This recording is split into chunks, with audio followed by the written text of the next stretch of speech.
사무엘상 3장 1절에서 9절 말씀 교독합니다. 오늘 말씀은 여호와께서 아이 사무엘을 부르시는 장면을 내용으로 하고 있습니다. 그 당시 여호와의 말씀이 희귀하였다 1절 말씀이에요. 그래서 말씀이 잘 드러나지 않았던 때였다. 영적인 암흑기를 말하고 있습니다. 사무엘이 자라던 때가 사사기 마지막과 이제 왕정 시대가 시작되는 중간에 그 시점입니다. 그래서 아직도 사사 시대 같은 그 영적인 분위기가 있었던 것을 알 수가 있습니다. 사무엘은 여호와의 전에서 자고 있었다라고 했습니다. 아이 사무엘이 어린데 잠을 성전에서 자게 한 거예요. 성전에서 자도록 그렇게 훈련을 한 거죠. 편히 자기 방에서 자는 것이 아니고 성전에 뭐 따로 이렇게 거처를 줬던지 그렇게 했을 것입니다. 그 성전은 거의 광야에 있기 때문에 그쪽 지방이 덥기 때문에 사실 좋은 환경은 아니죠. 하루 종일 있을 수 있는 환경은 아닌데 어떻든 간에 사무엘이 잠자리를 성전 안에 두고 거기서 자고 있었다라고 합니다.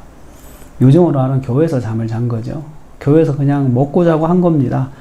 그리고 그 성전에는 수종드는 여인들이 있었어요. 성막에. 그 여인들의 손에서 자란 것 같아요.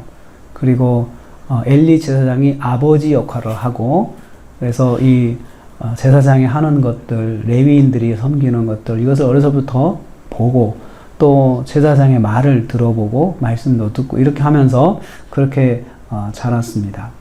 아이임에도 불구하고 성전에 살면서 여호와를 섬기는 일에만 전념하였던 것입니다. 그의 일상은 대제사장과 제사장들 그리고 레위인들을 보고 또 그들의 말을 듣고 배우는 것이었습니다. 성전이 집이요 성전이 학교였습니다. 어린아이 사무엘처럼 우리도 아이들을 어려서부터 성전 교육을 할 수 있습니다. 그렇게 할 수 있는 것이 성전 교육입니다. 유대인들은 그렇게 하였습니다. 두 번째로 여호와께서 아이 사무엘을 부르셨습니다. 4절에서 7절 말씀 보면요. 여호와께서 성전에서 자고 있는 아이 사무엘을 부르셨습니다. 잘 알아듣지 못하는데 먼저 부르셨어요. 알아들을 수 있을 때, 경험을 가지고 있을 때 하나님께서 부르신 것이 아니고 전혀 하나님을 체험하는 경험이 없는 사무엘을 일방적으로 부르신 것입니다. 두 번이나 그렇게 반복해서 부르셨습니다. 사무엘은 처음이라 엘리 제사장이 저녁에 자기를 부르는 줄 알고 자다가 벌떡 일어난 거예요. 아이가 참 기특하죠? 벌떡 일어나가지고 네 여기 있습니다 하고 막 달려가서 문을 두드리면서 저를 부르셨나요? 이렇게 응답을 한 거죠. 잠기가 밝았나 봅니다. 엘리 제사장도 사실 상상할 수 없는 상황이었을 겁니다. 자기도 하나님의 음성을 못 듣는데 이 아이가 하나님의 음성을 들은다고 성은 생각을 못했을 거라 생각을 합니다. 이 일이 두 번 반복이 되니까 엘리가 이제 깨닫는 게 있었겠죠. 아이 사무엘을 부르신다는 점을 전혀 알지 못했지만 또 제사장은 알지 못했고 사무엘도 알지 못했어요. 그런데도 하나님께서 먼저 찾아오셨어요. 하나님은 성경에서 우리가 하나님을 찾아가는 것보다도 하나님께서 먼저 우리를 찾아오실 때가 많습니다.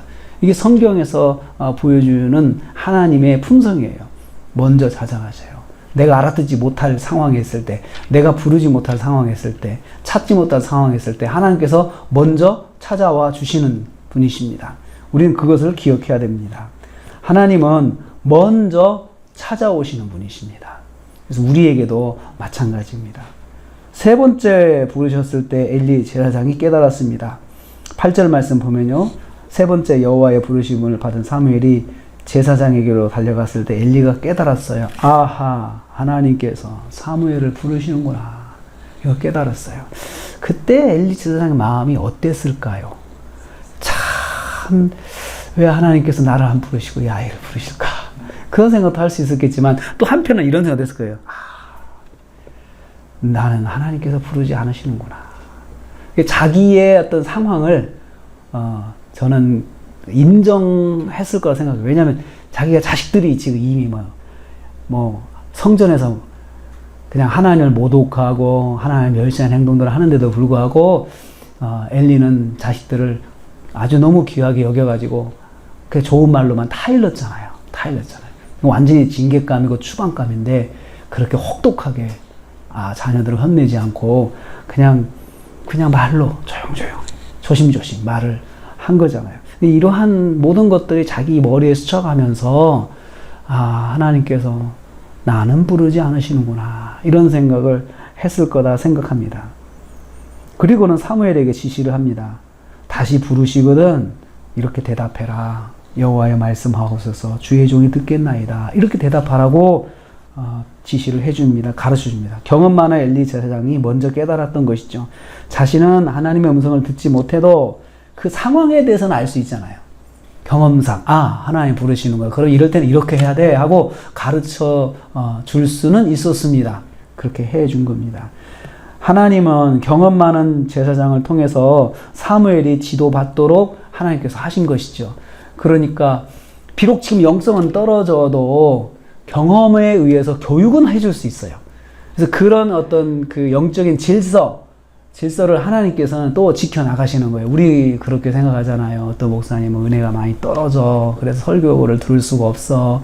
그렇게 생각할 수 있거든요. 보통 그래요. 그러면 좀 은혜가 떨어진 행동을 한다 그러면 난 설교 안 들을 거야. 이렇게 하잖아요. 근데 그것은 손해예요.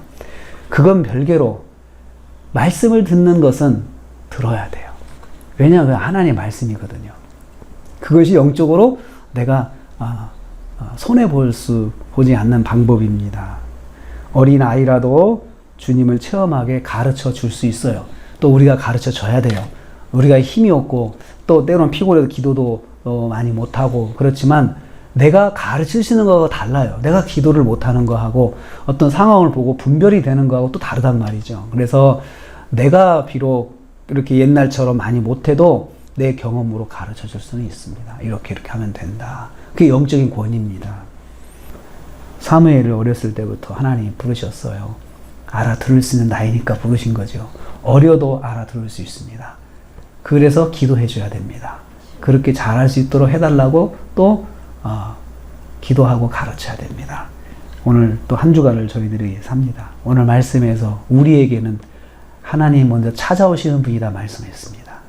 또 우리가 할 수 있는 일은 우리 가정에서 어린 아이들이 하나님 부르심을 들을 수 있는 나이니까 들을 수 있으니까 믿음으로 잘 자랄 수 있도록 기도해 주시고 또 영적인 권위로 가르쳐 주셔야 됩니다. 한 주간 동안 하나님 찾아오시는 하나님을 만나시고 또 음성을 듣고 한 주간도 승리하시는 저 여러분 되시기를 주님의 이름으로 축복합니다. 하나님 감사합니다.